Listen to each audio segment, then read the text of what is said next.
শুনতে থাকুন তীর্থা সরকারের কাহিনী বুড়ো বটের খিদে।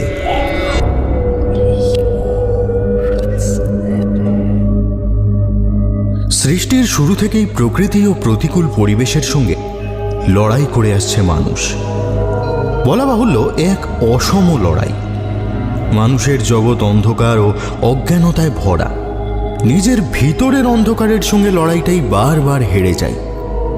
তাও এমন কিছু কি আছে যা মানুষের মনের জোরকে কিছুটা অক্সিজেন দিতে পারে? দেখা যাক, আজ আমরা যাব কুসুমপুর গ্রামে, যেখানে খুব তাড়াতাড়ি নেমে আসতে চলেছে এক করাল ছায়া। শুনতে থাকুন তীর্থা সরকারের কাহিনী বুড়ো বটের খিদে।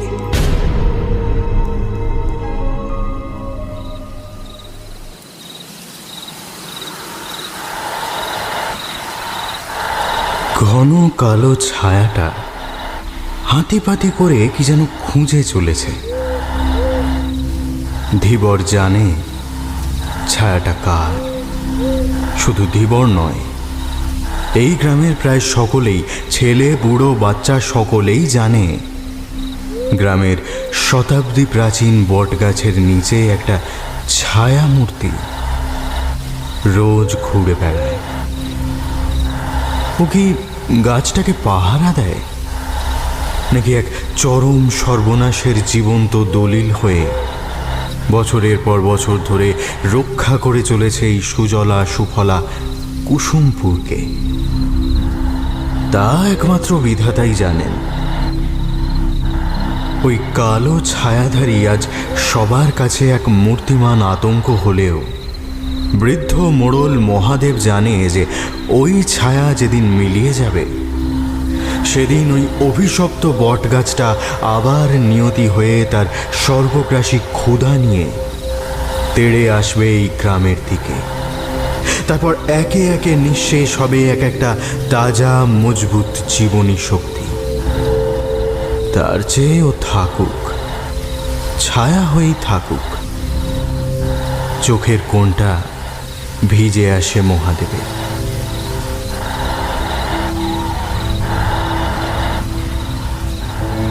ঘটনার সূত্রপাত ২০ বছর আগের এক সন্ধ্যায়। আচমকাই গ্রামের গায়ে তখন উন্নয়নের ছিটে জলও পড়েনি। কাঁচা রাস্তা, রাস্তার দুপাশে যত দূর চোখ যায় কেবল ধান জমি। তারই এক প্রান্তে একখানি ছোট্ট গ্রাম, কুসুমপুর। কুসুমপুর সীমানা শুরুতেই একটা বুড়ো বট গাছ। কত যে তার ডালপালা পাতা তার কোনো হিসেব নেই। বৃক্ষকোটরে পেঁচা, বৃক্ষ শাখায় পাখি, বাদুড়, চামচিকি সবাই মিলেমিশে বসবাস করত।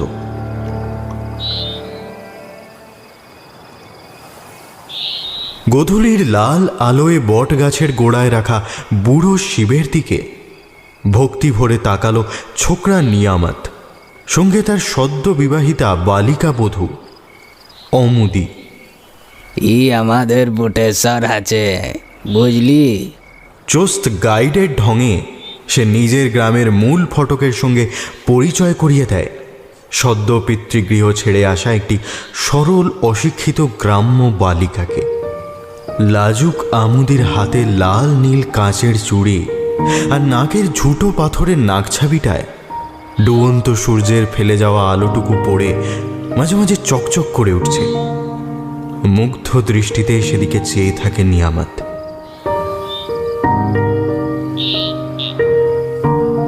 নিয়ামত, শাদি করলে বুঝে? মোড়ল মহাদেব মণ্ডলের গলার আওয়াজে ঘোর কাটে নিয়ামতের। পাশের বধূটি লজ্জায় আরক্ত হয়ে হাতের পুঁটুলিটাকে বুকে চেপে নিয়ে আর একটু জড়সড় হয়ে দাঁড়ায়। আগে মোড়ল মশাই, আমার বিবি জান আছে বটে। মাথা চুলকোতে চুলকোতে সলজ্জ স্বরে জবাব দেয় নিয়ামত। তোর নতুন বিবি নিয়ে এইখানে দাঁড়িয়ে আছিস কেন? যা ঘরে যা, এই জায়গাটা ভালো নয় বটে। নিয়ামত ছোট থেকে শুনে আসছে এই জায়গা ভালো নয়।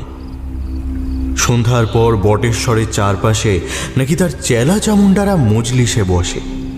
তবে নিয়ামত কখনো কিছু দেখেনি।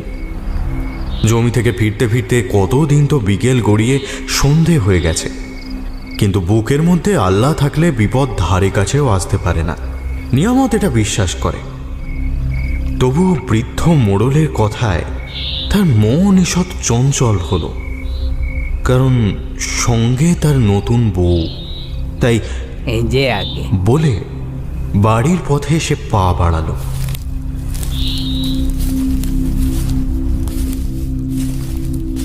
জন্মের সঙ্গে সঙ্গেই মাকে খুইয়েছে নিয়ামত। মায়ের শোকে বছর খানেকের মধ্যে বাপটাও মরল। বুড়ো দাদির কাছেই নিয়ামত মানুষ, কিন্তু সেই দাদিও আজ অনেক বছর হলো নাতির মায়া ত্যাগ করে পরপারে পাড়ি দিয়েছে। নিয়ামত তখন মাত্র 7 বছরের বালক। তারপর থেকে সে প্রতিবেশীদের কাছেই মানুষ। আসলে কুসুমপুর খুব ছোট গাঁ, হিন্দু মুসলিম একই সঙ্গে পাশাপাশি থাকে, মাত্র 100 খানেক ঘর। ধর্মকে হাতিয়ার করে ধর্মযুদ্ধের বুদ্ধি বা মনোভাব কারোর মধ্যেই কখনো আসেনি। পুরো গ্রামের ওই একটি মোড়ল, মহাদেব মণ্ডল। তার আগে ছিল সাবির আলী। একটা সুখী গ্রাম ছিল কুসুমপুর। নিয়ামত গ্রামের 5 জনের বদান্যতায় বড় হচ্ছিল। সবাই তাকে ভালোবাসত। গ্রামের দাদি চাচি জেঠিদের নয়নের মনি ছিল নিয়ামত।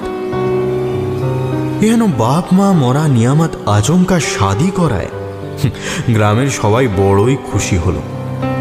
সবার সহায়তায় এবং নিজের ঐকান্তিক ইচ্ছায় গড়ে উঠল নিয়ামত আর অমুদির একখণ্ড সুখের সংসার। নিয়ামতের বাপ ছিল ভাগচাষী। নিয়ামতও সেই পেশাতেই গেল। বিয়ের 2 বছরের মাথায় অমুদির কোল আলো করে একটা ফুটফুটে ছেলে জন্মালো। নিয়ামত সাধ করে ছেলের নাম ডাকল রফিক। এতদূর গল্পটা ঠিকই ছিল, গতানুগতিক, ছন্দময়, ইতিবাচক। কিন্তু সময় সে কারোর বশ মানে না, কারোর কথা শোনে না। সে কেবল চলতে থাকে, চলতেই থাকে আপন পথে। এক দণ্ড দাঁড়াবার কি জিরোবার উপায় নেই তার। ফলত সময়ের আবর্তে পড়ে কুসুমপুরের সুখী চেহারা আস্তে আস্তে বদলাতে শুরু করল।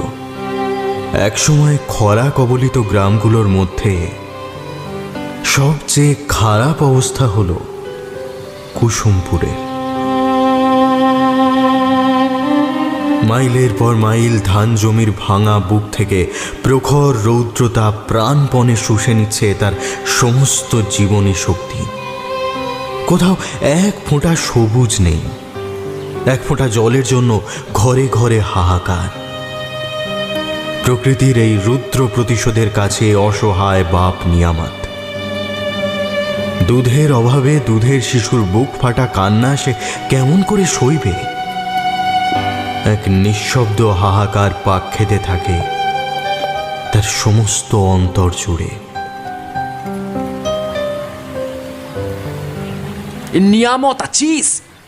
বেড়ার ওপার থেকে হাঁক পাড়ে কালু, তার ছোটবেলার বন্ধু। দাওয়ায় বসে মাথায় হাত দিয়ে শূন্য দৃষ্টিতে উঠোনের ঝলসে যাওয়া নয়নতারা গাছগুলোর দিকে চেয়েছিল নিয়ামত। কালুর ডাকে সম্বিত ফেরে, প্রত্যুত্তর দেয়, এইদিকে আয়। কালু এসে দাওয়ার উপরে বসল নিয়ামতের মুখোমুখি। কালুর দিকে চেয়ে নিয়ামতের মনে হলো কালুর ক্ষুধা তৃষ্ণা কাতর পাংশু মুখটা কি যেন এক দীপ্তিতে জল করছে। একটু খবর আছে ভাই? কালু বলে। কি খবর? ক্লান্ত স্বরে জানতে চায় নিয়ামত। ও গাঁয়ের বাইরে বাবুদের যে কারখানাটা আছে নাই, ওখানে লোক নিচ্ছে শুনলাম। খানে তো সব জুলিয়া পুড়ে খাঁক হয়ে গেছে। ওখানে গেলে অন্তত 4টে ভাতে জুইটবে। মু যাচ্ছি, তো যাবিক? মুহূর্তে সিদ্ধান্ত নেয় নিয়ামত। শটান উঠে দাঁড়িয়ে দাওয়ায় বাঁশের উপর রাখা ফতুয়াটা গায়ে গলাতে গলাতে কালুর উদ্দেশ্যে, আরে কালু, মু বাইর গেনু, ফিরতে সন্ধ্যা হবে। আমুদির উদ্দেশ্যে বলে উঠোনের দিকে পা বাড়ায় সে। দাওয়ায় বেরিয়ে আমুদি দেখল কালু আর নিয়ামতের অবয়ব ততক্ষণে আবছা হতে শুরু করেছে পথের বাঁকে।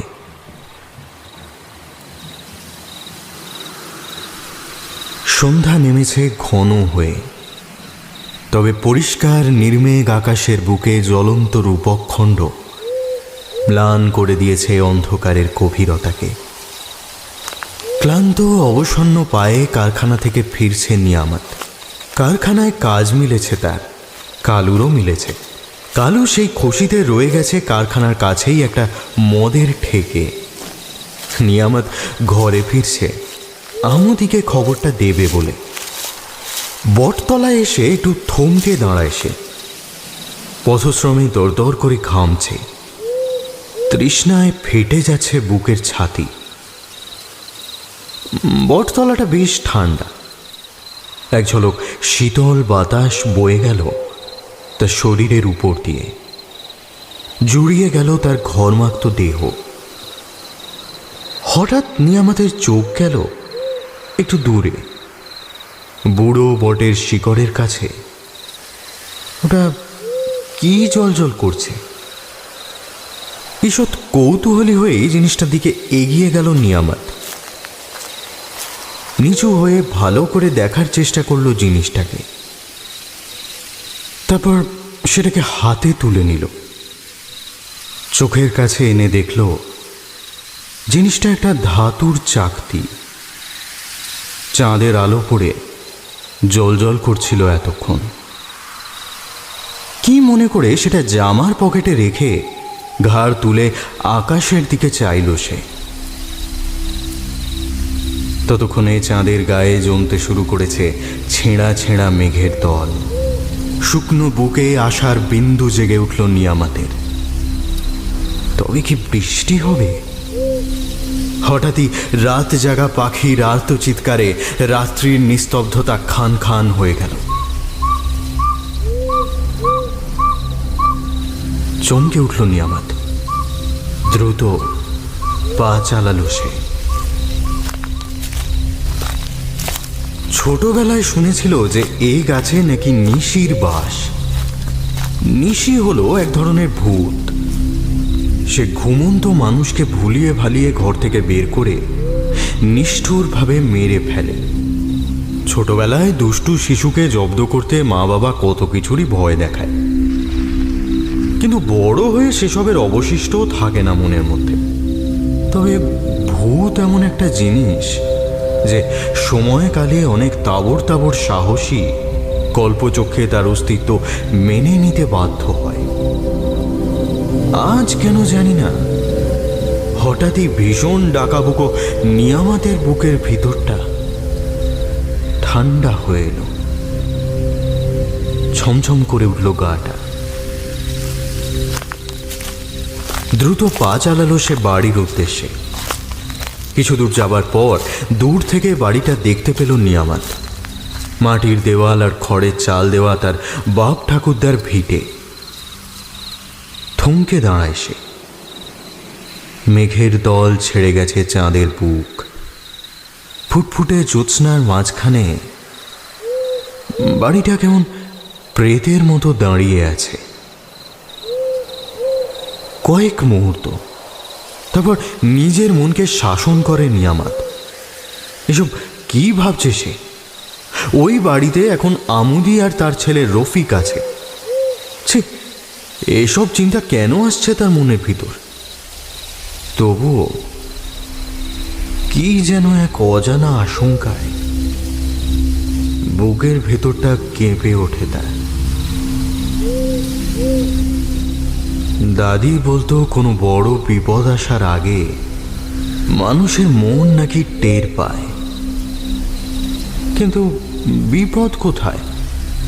নিয়ামত তো কাজ পেয়েছে, এ তো খুশির খবর।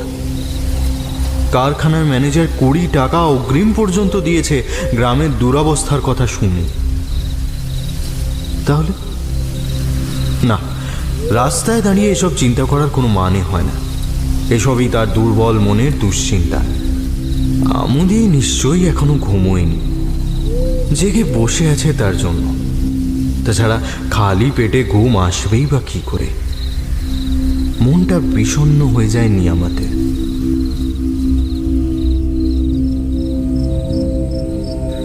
ঘরের দাওয়ায় অস্থির মনে বসেছিল আমুদি। কেন জানি না, আজ তার মনটা বড্ড কু গাইছে, তোলপাড় করছে বুকের ভিতরটা। নিয়ামত ঘরে ফিরতে একটা স্বস্তির নিঃশ্বাস ফেলে ব্যস্ত হয়ে এসে জলের ঘটি আনতে ঢুকল। অতঃপর এক সুস্থ সুন্দর ভবিষ্যতের কল্পনায় চোখ বোজে তারা দুজনেই। ভোর রাতে নিয়ামত স্বপ্নে দেখল দাদিকে। দাদি ভয়ানক হম্বিতম্বি করছে তার উপর। চাকরিটা তু কেনে লিঞ্চিস শিগগির যা, পুরো বটকে উপিরো দিয়ে আয়, যা শিগগির যা। বলতে বলতে বুড়ি মিলিয়ে গেল। দাদি মরার পর আজ প্রথম তাকে স্বপ্নে দেখল নিয়ামত। তার মতো কঠোর পরিশ্রমী ছেলের বিছানায় শুলেই চোখে নেমে আসে রাজ্যের ঘুম। স্বপ্ন দেখার বিলাসিতা তার কই, কিন্তু আজ এমন স্বপ্ন দেখে মনটা খুঁত খুঁত করে উঠল তার।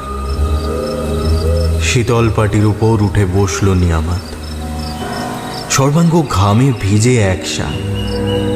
ঘরের পাশে তেঁতুল গাছটার পাখিগুলো ভোরবেলা মহা কলরব শুরু করেছে। কাল ঘরে ফেরার পর চাকতিটার কথা ভুলেই গেছিল। এখন স্বপ্ন দেখে সেটার কথা আবার মনে পড়ল। ঘরের মধ্যে টাঙানো দড়িতে ঝুলছে তার জামাটা। উঠে গিয়ে জামার পকেটে হাত দিল নিয়ামত। হাতে ঠেকল চাকতিটা। চৌকির ওপর অমুদি আর রফিক ঘুমোচ্ছে। সেদিকে একবার চাইল নিয়ামত, মনে মনে বলল, এ আল্লাহ, এবার শান্তি দাও একটু।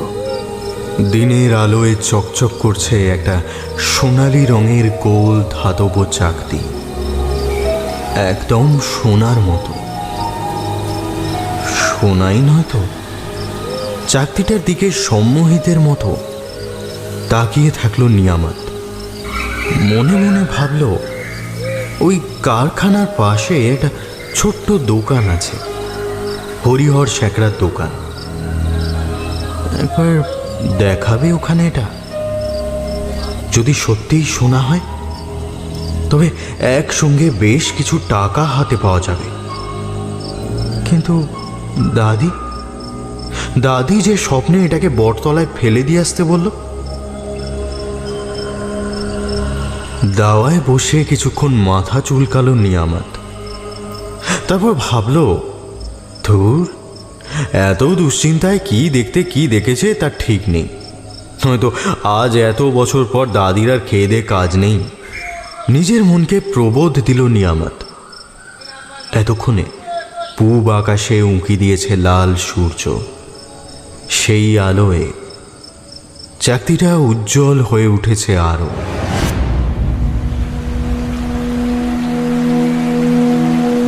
কাল রাত্রির থেকে যেন আকাশ ভেঙে বৃষ্টি নেমেছে। শুকনো ফুটি ফাটা মাঠ ঘাট খাল বিল নালা সব চোঁ চোঁ করে টেনে নিচ্ছে তাদের জীবন সুধা। খরা আর প্রখর দাবদাহ একেবারে ঝিমিয়ে পড়েছে মুষলধারে ঝরে পড়া বৃষ্টির ফোঁটার আঘাতে। কিন্তু এ বৃষ্টি কিসের বিনিময়ে এলো? হু হু করে উঠল মোড়ল মহাদেবের বুকের ভিতরটা।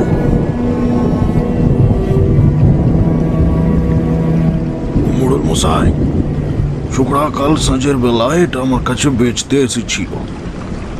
বহু পুরনো জিনিস আছে বটে, একেবারে খাঁটি সোনা। বলতে বলতে একটা গোল ধাতব সোনার চাকতি হরিহর শেখরা তুলে ধরে বৃদ্ধ মহাদেব মণ্ডলের চোখের সামনে।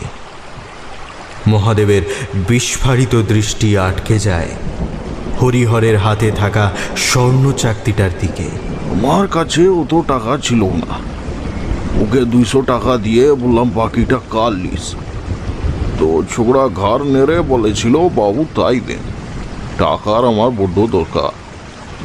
তো মুসুধাই তুই জিনিস কোথায় পেলি? ও বলে ঘরের লোক ছিল, ওর ঘরে ও জিনিস আসবে কোথা থেকে? এই যে একেবারে বাদশাহী মোহর, এই নিশ্চয়ই চোরাই মাল মোড়ল মশাই। হরিহর বলে চলে। মহাদেবের বুকের ভেতরটা কেঁপে কেঁপে উঠছে। হরিহর শেখরা অল্প বয়সী ছোকরা, সে জানে না, কিন্তু মহাদেব জানে অনেক কিছু। 20 বছর আগের সেই ভয়ঙ্কর ঘটনা আজও তার মনে স্পষ্ট আঁকা আছে। মাঝের সময়টা কেবল কালের পলি চাপা পড়েছিল মাত্র। আজকের ঘটনার ধাক্কায় সেই জমাট বাঁধা পলি যেন ঝুরঝুর করে ঝরে পড়তে লাগলো। যুগ যুগ ধরে চলে আসা যে লোককথাকে অবাস্তব অলীক কল্পনা বলে তারা উড়িয়ে দিয়েছে এতদিন, এই ঘটনা যেন তারই প্রত্যক্ষ প্রমাণ হয়ে কড়া নাড়ছে নিয়তির রূপে জীবনের দরজায়। বাইরে ঝুপঝুপ করে বৃষ্টি পড়ছে এখনো, আকাশের ঘোর কাটেনি। রোয়াকে বসে হুঁকো টানতে টানতে পুরনো কথা ভাবছিল মহাদেব মণ্ডল। খুব বেশি দিনের কথা সে নয়, মাত্র বছর 20 আগের কথা। মহাদেব তখন প্রৌঢ়। সেবারও কুসুমপুর গাঁয়ের উপর নেমে এসেছিল প্রকৃতি দেবীর রুদ্র রোষ। প্রায় 2 মাস বৃষ্টি নেই, মাঠঘাট সব ফুটি ফাটা। মাঠের ধান জলাভাবে মাঠেই জ্বলে পুড়ে খাক হয়ে গেছে। এক ফোঁটা জলের জন্য চারিদিকে হাহাকার। মহাদেব মণ্ডলের বৃদ্ধা ঠাকুমা আয়ুদেবীর বিশেষ বদান্যতায় তখনও জীবিত। খরার তীব্রতা দেখে নাকি কি জানি কি কারণে কদিন ভয়ে সন্ত্রস্ত হয়েছিল বুড়ি। যেন কোনো সর্বনাশের প্রতীক্ষায় তিনি উদ্গ্রীব হয়ে আছেন, থেকে থেকে চমকে উঠছেন। মহাদেব মণ্ডল ভেবেছিল বয়সকালে বোধহয় ভীমরতি চেপেছে বুড়ির মাথায়। এমন সময় হঠাৎই এক সন্ধ্যায় আকাশ কালো করে মেঘ আর প্রকৃতির বুক উথাল পাথাল করে ধেয়ে এলো প্রচণ্ড ঝড়। ঝড়ের দাপটে দরজা জানলা ভেঙে পড়ার উপক্রম, সঙ্গে তুমুল বৃষ্টি। আচমকা প্রকৃতির এই রুদ্র তাণ্ডব কেন জানি না সমস্ত গ্রামবাসীর মনে অশনি সংকেতের কালো ছায়া বিছিয়ে দিল। দীর্ঘ অনাবৃষ্টির পর এমন আকাশ ভাঙা বৃষ্টিতে খুশি হওয়ার বদলে এক অজানা আতঙ্ক যেন কালো চাদরের মতো ঘিরে ফেলল গ্রামটাকে। ঘরের ভিতর মহাদেব মণ্ডলের বুড়ো ঠাকুমা ডাক ছেড়ে কাঁদতে বসল। দিলে দিলে আজ কারে নিলে তুমি? হে ঠাকুর, আজ কার সর্বনাশ করলে তুমি? কার রক্তে নিজের তেষ্টা মেটালে? ইত্যাদি বলে বুড়ি কেঁদেই চলল অবিরাম। অনুনয় বিনয় ধমক ধামক কিছুতেই বুড়ি সে কান্না থামে না। সেদিন সে দুর্যোগ রাত ভোর চলেছিল। দিনের আলো ফোটার সঙ্গে সঙ্গে স্বস্তির নিঃশ্বাস ফেলেছিল গ্রামবাসী। কিন্তু ভোরবেলা ভুবন গাজীর মর্মভেদী আর্তনাদে গ্রামবাসীরা ছুটে গিয়ে দেখেছিল বটতলায় পড়ে আছে লিয়াকত আলী, নিয়ামতের বাপ।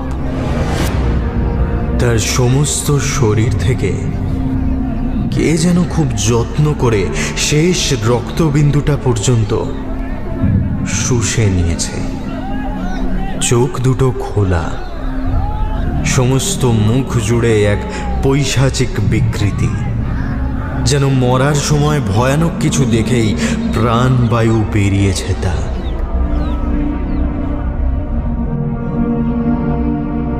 সেদিনও ঠিক এমনি করে বিভূতি শেখরা এমনই একটা মোহর দেখিয়েছিল মহাদেবকে। লিয়াকত নাকি আগের সন্ধ্যায় এটা তার কাছে বেঁচে এসেছে। চোরাই মাল ভেবে কথাটা মহাদেব আর বিভূতি দুজনেই চেপে যায়। মৃত মানুষের চরিত্রের খনন কার্য করে আর লাভ কি? কিন্তু লিয়াকতের মৃত্যু রহস্যের পর্দা উন্মোচিত হয় না। বিশেষত বিক্রির সমস্ত টাকা লিয়াকতের কোমরের কাছে টেঁকে গোঁজা ছিল। গ্রামবাসীরা সবাই বলল লিয়াকত বউয়ের শোকে মরেছে। কিছুদিন আগেই তার বউ সন্তান প্রসব করতে গিয়ে মারা গেছিল। তারপর থেকেই লিয়াকত একটু খেপা হয়ে ঘুরত। হয়তো তেমনই ঘুরতে ঘুরতে কিভাবে বটতলায় চলে এসেছিল সে, তারপর কিভাবে মরেছে, এমনি নানান কানাঘুষা চলতে লাগলো। কিন্তু মৃত্যুর কুলকিনারা কিছুই হলো না, তার রহস্যই রয়ে গেল। ভারাক্রান্ত হৃদয়ে সেদিনও ঘরে ফিরেছিল মহাদেব। ঘরে ফিরে শুনল বুড়ি নাকি ভোর থেকেই শয্যা নিয়েছে। দ্রুত পায়ে সেখানে গিয়ে উপস্থিত হয় মহাদেব। গিয়ে দেখে বুড়ির চোখ দুটো এখন শান্ত, উজ্জ্বল। সে চোখের দৃষ্টিতে কোনো বার্ধক্যের ঘোলাটে ছাপ নেই। স্পষ্ট স্বরে বুড়ি বলল, বুইরা বট কারে নিল? তুই কেমন করে জানলি? মহাদেব সুদ হয়ে। বুড়ির ঠোঁটের কোণে চিলতে হাসি খেলে যায়। বয়স কি মোর কিছু কম হইল রে বাপ? তারপরেই অস্থির হয়ে উঠল বুড়ির শান্ত দৃষ্টি, যেন খুব গোপন কোনো কথা বলছে। এমনি করে ফিসফিসিয়ে বলতে লাগলো, ই গায়ের উপর বুড়া বট্টর অভিশাপ্ত আছে। যখনই এমন খরা হুবেক জানবি বুড়া বটের তেষ্টা পেয়েছে। তখনই একটা তাজা প্রাণ লিয়ে নেয়, তেষ্টা মিটায়। তারপরেই আকাশ ফিরে বৃষ্টি আসে। বুইরা বট লিজের সঙ্গে সবাইকে শীতল করে।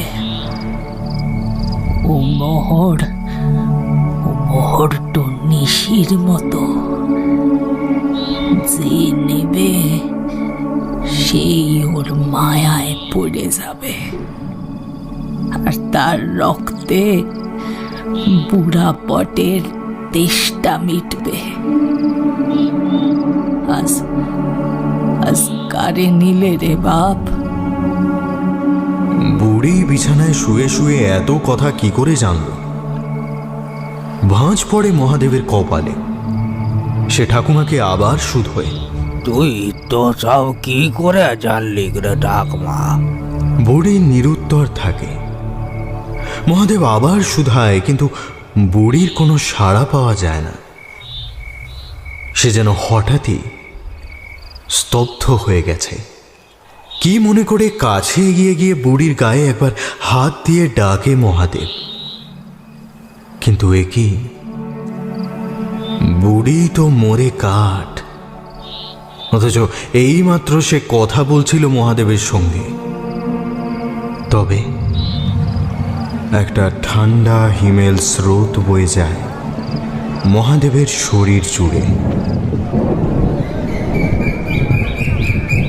এসব কথা মহাদেব আজ পর্যন্ত কাউকে বলেনি।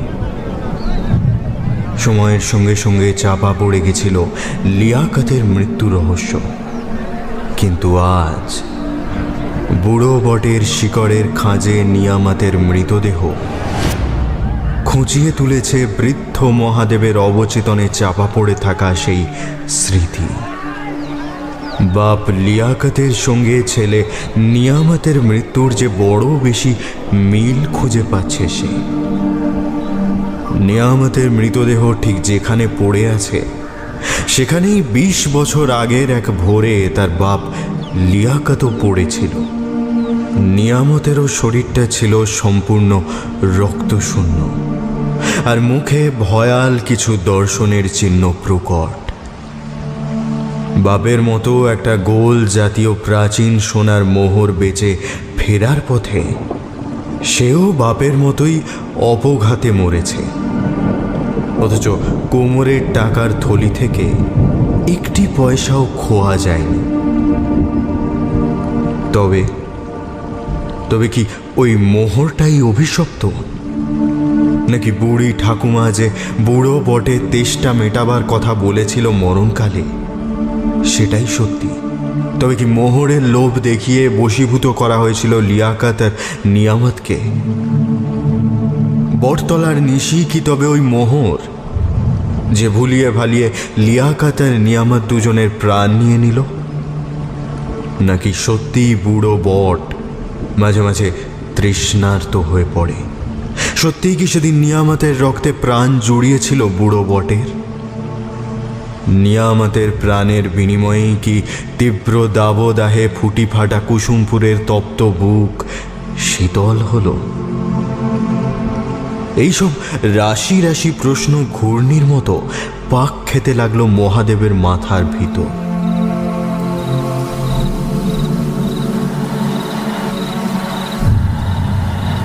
এর কিছুদিন পর থেকেই সন্ধ্যের পর একটু রাত ঘনালে বুড়ো বটের নিচে একটা কালো ছায়া ঘুরে বেড়ায়। সে কি যেন একটা খুঁজে বেড়ায়। মোহরের মোহ বড় ভয়ানক। হয়তো মৃত্যুর পরেও সেই মোহ থেকে নিয়ামত মুক্তি পায়নি, তাই হন্যে হয়ে ঘুরে বেড়ায় গাছের গোড়ায়, বটতলার প্রতি বর্গ ইঞ্চিতে। অথবা এও হতে পারে এ গায়ের বুকে বড় হওয়া নিয়ামত চায় না তার মতো এমন পরিণতি আর কারো হোক। তার সমস্ত অন্তর যে এ গায়ের প্রতি কৃতজ্ঞ তার প্রমাণ দিতেই হয়তো সে আজও মরিয়া। সন্ধ্যার পর থেকে বটতলাকে এসে একাই আগলে রেখেছে। গায়ের অনেকেই দেখেছে তাকে, তাই ভয়ে সন্ধ্যের পরে কেউ ওদিকে ঘেঁষে না। হয়তো এভাবেই সে একটা সুরক্ষা বলয় রচনা করেছে বুড়ো বটের চারপাশে। চোখ মুছে মহাদেব আপন মনে বিড়বিড় করে বলে, থাকো থাকো, সবাই কি মুক্তি পায়?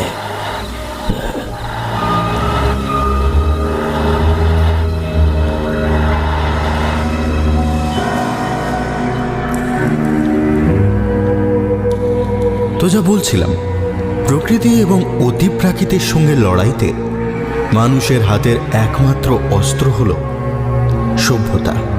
না, যন্ত্রপাতির সভ্যতা নয়। মানুষ জোট বেঁধে থাকতে পারে, একে অপরের প্রয়োজনে স্বার্থ ভুলে এগিয়ে আসতে পারে, একে অপরকে ভালোবাসতে পারে, এবং একেই হয়তো সভ্যতা বলে। ছিলেন তীর্থা সরকারের কাহিনী বুড়ো বটের খিদে। সবাই ভালো থাকবেন। শুভরাত্রি।